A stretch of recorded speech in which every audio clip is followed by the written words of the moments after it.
Hey guys, it is the second anniversary of my second open heart surgery, and if you know me, you know I've been doing a lot of reflection, and I just wanted to share kind of 3 heart-centered reflections based on what I've experienced so far.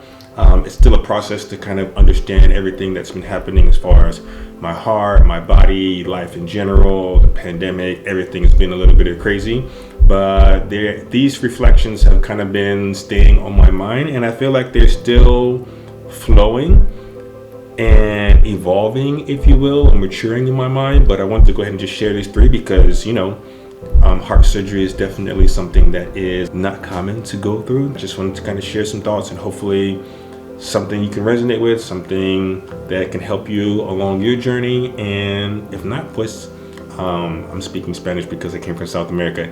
If it does not resonate with you, that's also fine as well. We all are on our own journeys. And so, yeah, let's jump into it. The first one is health is your first wealth. Yeah. So you only have one body in this life and you got to take care of it. So now that I've been through 2 open heart surgeries, I'm really more aware of being into my body and also cultivating the habits that I want to have as I get into my 40s and 50s and 60s and things of that nature.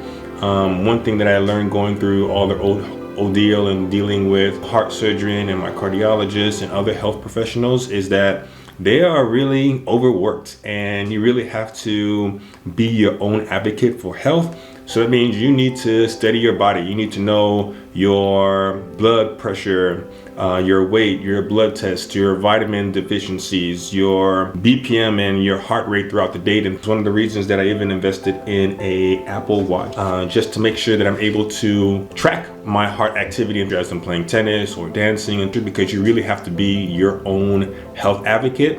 Most healthcare professionals are overworked. They're not going to be able to dedicate the time to really understand your body and choose a course of action that is going to be best for you. So since health is our first wealth, you need to take that seriously and track all of those things in a second brain so you can be there for you and know your history.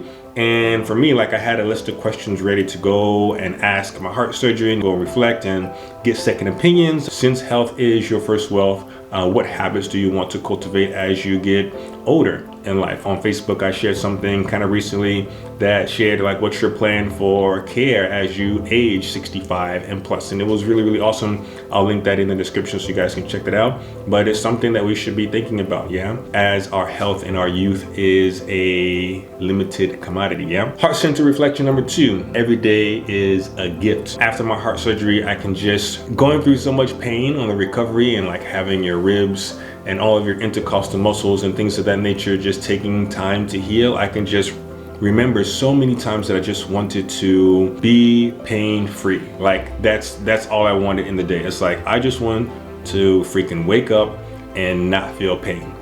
And it took some patience to go through that. There's some times where like I didn't take my medicine on time and I wasn't ahead of the pain, and so you had to kind of catch up to the pain to bring it back down again.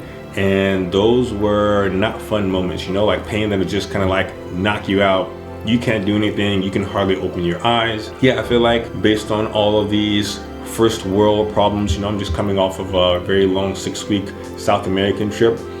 We have it very well here in the United States. And I feel like sometimes we lose sight of that. Just waking up and having 2 functional arms, 2 functional legs, being able to wipe your own ass. Like, it sounds very, very simple, and I feel like sometimes we lose sight of these simple things that are actually pluses and things that we should be grateful for.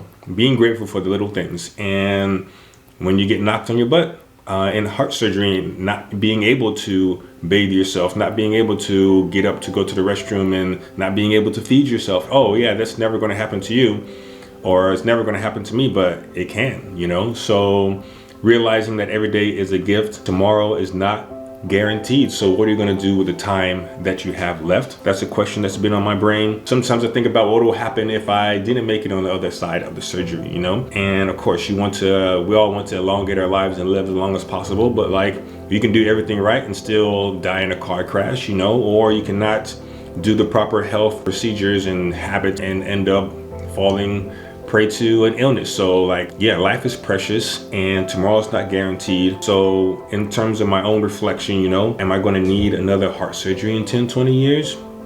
Don't know. That's something I think about. And in terms of like not knowing how long you're going to be here, you know, like when's the last time that you're going to see somebody, you know? When's the last time you're going to hug somebody? When's the last time you're going to kiss somebody? When's the last time you're going to be able to have a conversation with somebody, you know? Those are things that I keep in mind when I'm interacting with my friends and partners and things of that nature. It's like you never really know when that last time is going to be, because we all have an unknown amount of time left here. And that's been really interesting because my heart surgery happened Friday 13th of March. Yeah, that was right when the COVID came through, you know. And during this whole time of COVID, I could speak a little bit on that. It was interesting because death became a headline. So many deaths and things of that nature, and people got really paranoid about like death and avoiding death, and it's like, I don't want to die, and all this kind of stuff, you know. And for me, as I was recovering from heart surgery and seeing all of these things happening with COVID, like I was thinking, death is not new to the human experience. People die every day from car crashes, from heart issues and war and hunger. Death is not new to the human experience. So maybe now, because of the pandemic and seeing death on a daily basis in the headlines, now made you realize that like, oh shit, like we can die, we're not immortal, you know. But this is the reality. Regardless if COVID never happened, like death is a part of the human experience. So how are you using your death and your limited time here to really live a life that is meaningful to you, you know? The third reflection with my heart surgery would be my relationship with pain, and this is still an evolving thought. This is probably going to be the messiest one, I feel, because my head and my spirit is still trying to wrap around this relationship with pain. Physical pain, emotional pain.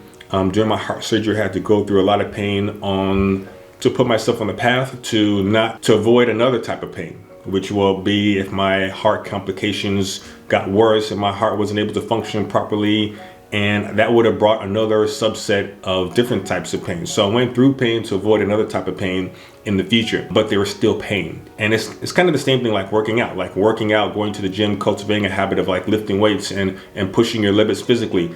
That hurts. And so you're putting your body through pain in order to avoid another type of pain. Or you cannot work out and suffer consequences of aches and pains and issues with your body not being able to function the way that it's supposed to, and now that's another type of pain. So it kind of feels like you have to choose the pain that you want, yeah? And you can kind of be passive about certain aspects and you're going to get a certain type of pain for that, or you can be proactive about searching for discomfort and pain and finding something that you can benefit from. So as in terms of getting in shape, or in terms of emotional pain, and like being proactive with personal development and therapy, and those are uncomfortable situations to hopefully avoid other types of discomfort. And it's very interesting to find this balance between proactive ways to challenge yourself with intentional pain and discomfort versus also being able to flow with the things that are outside of your control. I have not found that balance. Something that I struggle with every single day. But this relationship with pain, and like your body also speaks to you through pain. So listening to that pain also lets you know like, hey, what's going on inside, whether it be jealousy or loneliness, or pain in like, hey, my shoulder is feeling tight, or something of that nature. Like pain is a communicator. So as much as we try to avoid pain, we also have to listen to that pain and figure out what we can do to fix it, or go through it, or process through it, acknowledge it. It's a deep subject. So that could be a whole video in itself. But those are the three things that I really wanted to kind of communicate in this video. 1, your health is your wealth, your first wealth.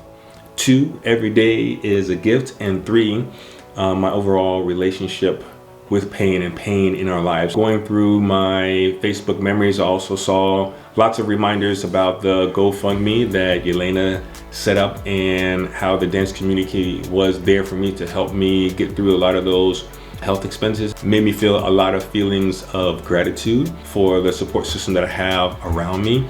I also have gratitude towards Kate, who was there for me as well to kind of help me through that tough situation, and get me back on my feet again. Just overall gratitude towards life and being here and being able to live another day, you know? Lots more could be said. I don't want to make this video too long, but yeah, I hope you all are doing well. I hope you guys are doing good and enjoying life and kind of like going through the challenges of life and finding those beautiful moments of life. And yeah, if you have any questions or any constructive commentary that you want to put in the video, let me know. But that shall do it for this particular video, and we'll see you guys in the next one. Peace.